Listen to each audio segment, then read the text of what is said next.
गिनती के पुस्तक अध्याय 30। गिनती के पुस्तक अध्याय 30 को ध्यान करें। इस अध्याय में लिखा हुआ वचनों की संख्या 16। ये छोटी सी अध्याय है। इसमें लिखा हुआ विषय ये है कि कोई भी स्त्री अपनी कुंवारी अवस्था में अपने पिता के घर में रहते हुए यहोवा की मन्नत माने तो, और कोई भी स्त्री अपने पति के अधीन में रहकर मन्नत माने तो, उस विधियों के बारे में, उस रीति के बारे में बताते हुए इस अध्याय लिखा गया है। बहुत प्रामुख्य अध्याय भी कह सकते हैं। एक स्त्री कुंवारी अवस्था में उसके पिता के अधीन में रहे तब, विवाह हुए के बाद में वो पति के अधीन रहती है।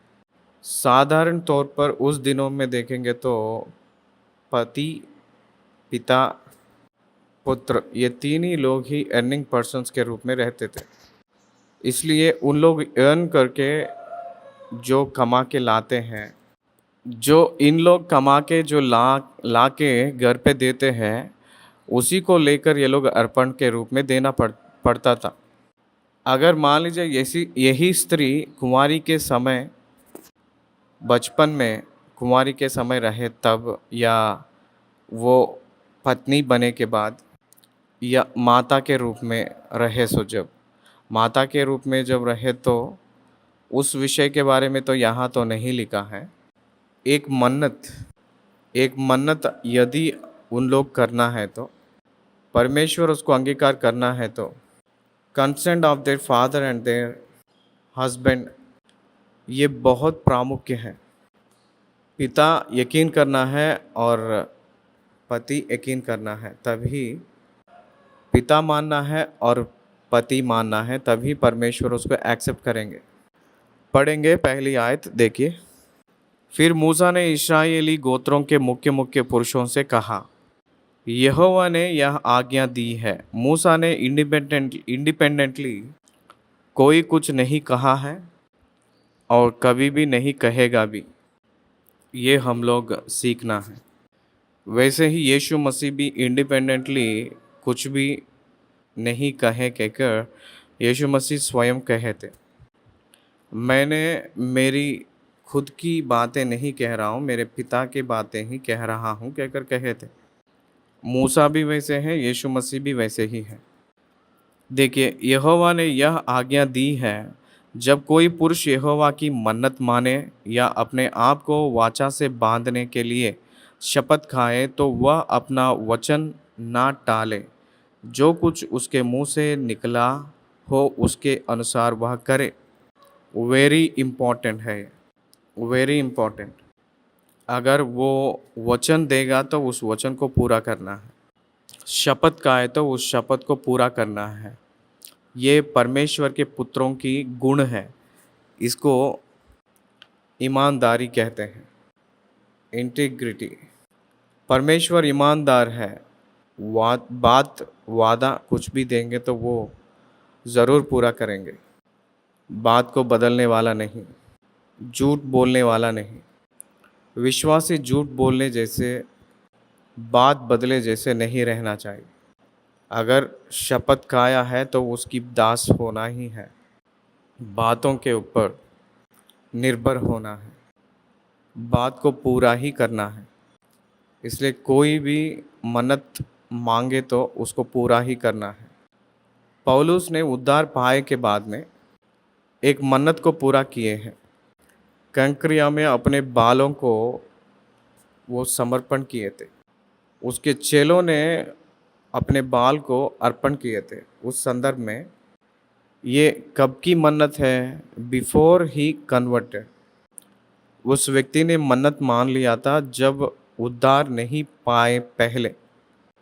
जब उद्धार नहीं पाया था उससे पहले ही मन्नत लिया था, लेकिन उद्धार पाए के बाद में उसकी मन्नत को पूरा कर लिया था, अपने बाल को अर्पण किया था। वास्तविक तौर से देखेंगे तो न्यू टेस्टमेंट पीरियड में कोई भी मन्नत का ज़रूरत नहीं है, लेकिन ओल्ड टेस्टमेंट कॉन्सेप्ट, वो बिफोर कन्वर्शन जो मन्नत मान लिया था तो इसलिए उसको पूरा किया था।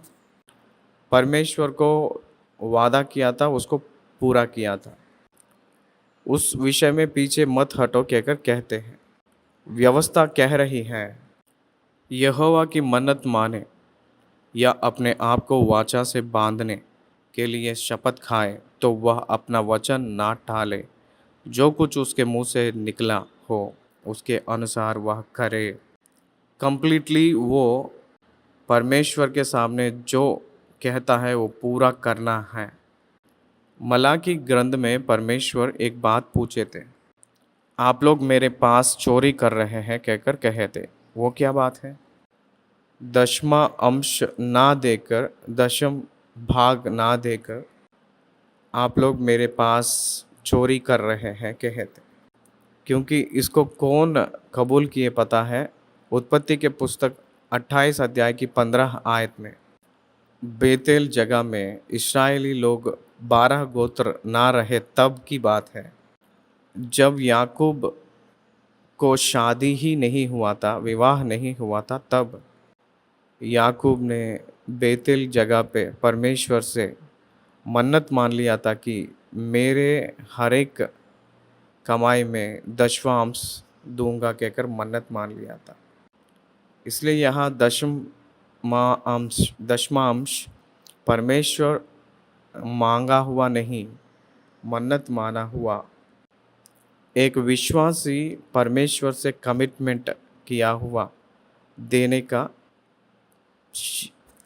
भाग है दशमा अंश। याकूब ने अपने खुद से बोला था कि मैं दशवांश दूंगा कहकर। परमेश्वर ने याकूब से नहीं मांगा था कि मुझे दशमांश देओ कहकर। Even today it is your obligation giving tithe और more than that from you your income, it is up to you and for me. वो आपकी इच्छा है, आपकी मर्जी है। इसीलिए परमेश्वर कभी भी आपसे डिमांड नहीं करेंगे।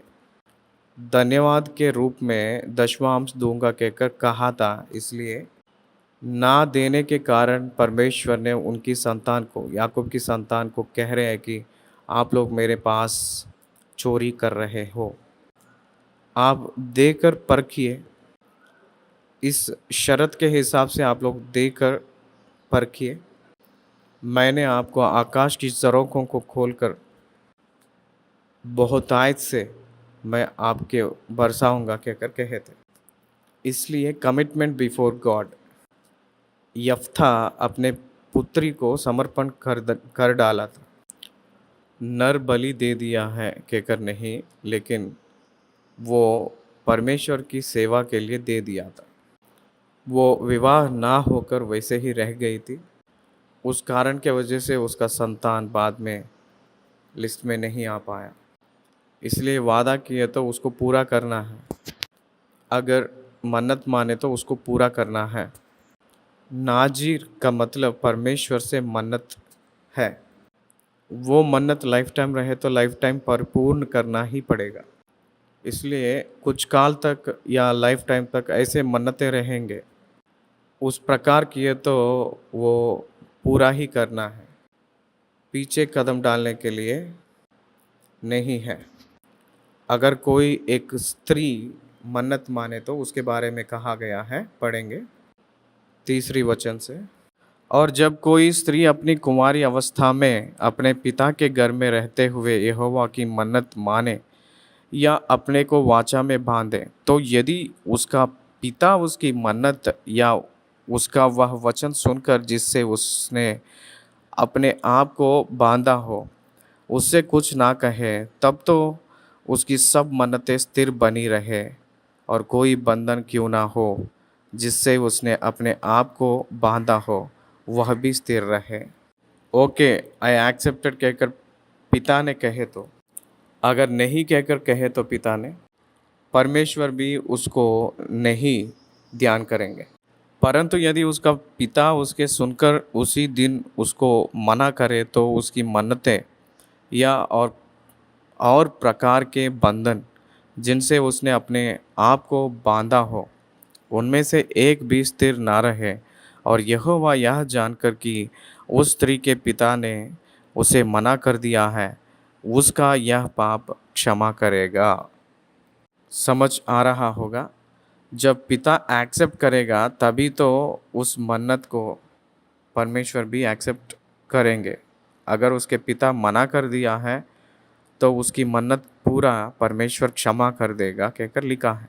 फिर यदि वह पति के अधीन हो और मन्नत माने या बिना सोच विचार किए ऐसा कुछ कहे जिससे वह बंधन में पड़े, और यदि उसका पति सुनकर उस दिन उससे कुछ ना कहे, तब तो उसकी मन्नतें स्थिर रहे और जिन बंधनों से उसने अपने आप को बांधा हो वह भी स्थिर रहे। परंतु यदि उसका पति सुनकर उसी दिन उसे मना कर दे, तो जो मन्नत उसने मानी है और जो बात बिना सोच विचार किए कहने से उसने अपने आप को वाचा से बांधा हो, वह टूट जाएगी और यहोवा उस स्त्री का पाप क्षमा करेगा। यही घटना मेरे जीवन में हुआ था एक बार। एक बहन ने उसके पिता को ना जानकर एक मन्नत लेकर आई थी।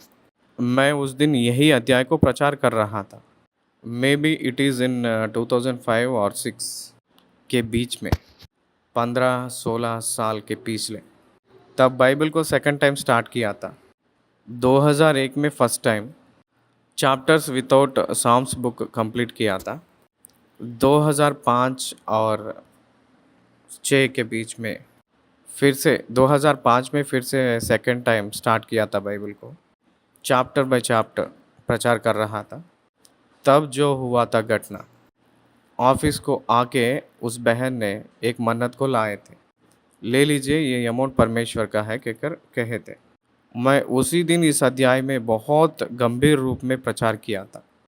पिता को ना जानते हुए और पति को ना जानते हुए कोई भी स्त्री अपने बेट को परमेश्वर को देना नहीं कहकर कहा था मैंने।